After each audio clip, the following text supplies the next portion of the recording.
On January 31st, there was a spectacular super blue blood moon. And if you missed it, then I'm truly sorry, because it was something to see. I know many of you felt the same way last August, when some of you, even from our congregation, traveled to be in the path of totality to see the solar eclipse that I missed.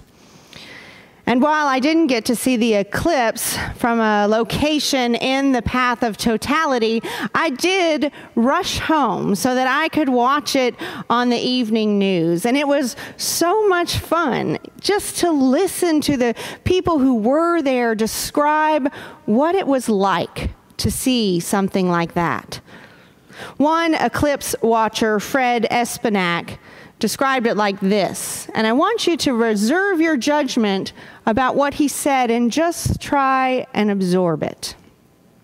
He said, "Daylight suddenly changes to an eerie twilight in just a handful of seconds, and that's dramatic enough. Then it tends to get quiet. The bright sun that was there just moments ago has vanished. It's replaced by this black orb of a moon. And you hear some people saying, 'Oh my God, oh my God, oh my God.' And they just say it for 3 minutes straight. Others are totally speechless. Some people might even be praying, and others just tears of joy running down their cheek." Espinac is describing his experience, his shared experience of awesomeness and wonder. And I know that feeling. I experienced it in November of 2002 when I took a group of youth to Camp Nakomi in rural Tennessee. And instead of going to the dance on the last night of the conference, we opted out and instead planned ahead and brought our scarves and mittens, our coats and blankets, and laid them out in the courtyard instead so that we could watch the Leonid meteor shower. It was freezing, and it was totally worth it. The sky filled with hundreds of showers of light that skid into our view from the highway of particles that were trailing the comet Temple-Tuttle. And curious teenagers on their way to the dance stopped to see what we were looking at. And before long, the courtyard was filled with more teenagers than the dance floor. All of them oohing and eyeing at the strange celestial sprinters. This feeling of awe and wonder, it doesn't just come from the skies, though. I felt it again when I looked out at the land that had been swallowed by lava and turned everything black for as far as the eye could see in Tsavo National Park near Voi, Kenya. And the wonder welled up in me again this past summer on our vacation as we looked at the rock formations. Yes, that's right, as we looked at rocks at Zion National Park in Utah. And again, as we watched the way the river carved through the landscape at the northern rim of the Grand Canyon in Arizona. I've even experienced that sense of wonder and awe on my way to Grace Presbyterian Mission Center in Irving as I watched the bluebonnets wave in a field that's right on the side of the busy roadway. The land and the skies proclaim God's handiwork with nary a word.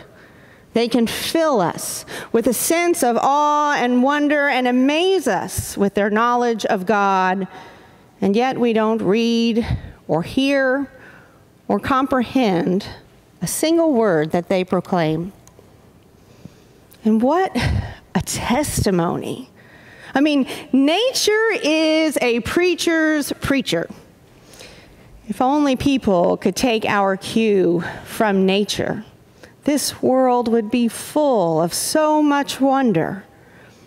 So it's strange to me then when I read our psalm for this morning that the psalmist switches midstream from extolling the gifts of nature to extolling the gifts of God's law. Because generally speaking, I think of nature as something creative, as something that is expansive and freeing and inspiring. But I don't necessarily think of the law that way. I tend to think of it as something that's more restrictive, limited, binding, something that closes us down. But here, when the psalmist describes Yahweh's law, or rather Torah, which can be translated as law, but also as teaching or instruction, he describes it in ways that I might describe nature. Listen, he says the law revives the soul. It makes the simple wise. It makes the heart rejoice and enlightens the eyes. It endures forever, no matter what we do to it or even if we ignore it. And it is true and righteous. And when I read that, I'm kind of at a loss because I realize that I'm really not very good at letting Yahweh's law revive my soul. Because I often think of the law as nothing more than a list, a record, a register of things that I should and shouldn't do, things I must and mustn't do. And so as long as we think of the law only in that way, I don't think it will ever revive our souls. And as long as we're more concerned about whether and how it should be displayed in front of our courthouses or in our schools or in our public places, instead of actually taking the instructions to heart, then we're always going to be simple and never wise. And I realize that I'm not very good at letting the law make my heart rejoice or enlighten my eyes. It seems as though we often use the law, especially God's law, to be eager to point out how someone else is missing the mark, how someone else is falling short. So we tend to forget that the law was given to an Exodus people so that they might enjoy a life of freedom together, so that they might see in one another and in the world the beautiful love and respect that God has for all. And that, when I think of it that way, as a law given for freedom, it doesn't make the law seem rigid at all. But often we want to hold that law so tightly in our hands that God's freedom in our lives, in our individual lives, in our lives together, in our lives out there in the world is actually restricted. And we then are the ones who become rigid and immobile. And that rigidity does not allow us to rejoice or be enlightened. And I realize also that I have a hard time thinking that God's law is something that endures forever. I know I take it for granted, and I don't think I'm the only one. We think if we don't notice it, if we don't follow it, if we don't pay attention to it, that it's simply going to wither and blow away in the wind, that it will cease to exist. That's really what's behind our wanting to make engravings of Yahweh's law in permanent structures, don't you think? So that we can make sure it endures forever. But I realize that thinking that way can be dangerous. Because when we think that way, when we think Yahweh's law depends upon us depends on our attention to it, then it becomes our laws and not Yahweh's. And I realize that I'm not so good at thinking God's law is true and righteous, because I most certainly think that it needs my help, my policing of it, my measuring of it, always against the standard that I have created, and most often not out of a place of freedom, but out of a place of fear. Fear that I or someone else won't follow it correctly, won't value it rightly, won't know it the way that they should. And in that very act, then I am right there with the psalmist, having to admit that there are many times that I inadvertently do not follow Yahweh's law at all. It seems that we often take the wonder out of Yahweh's law.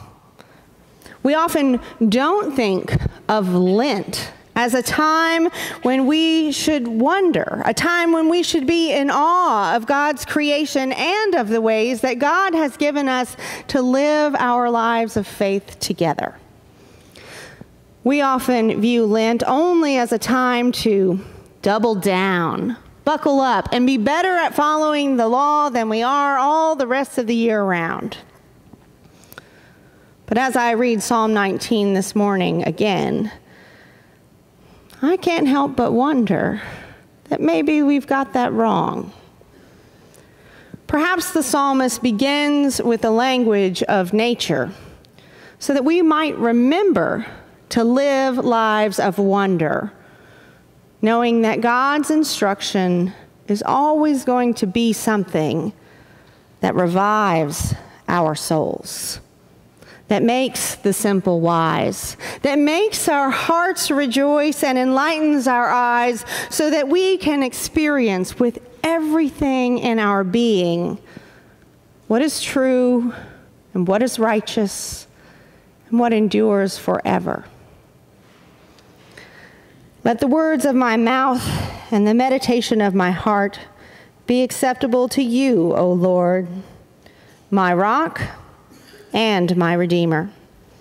Amen.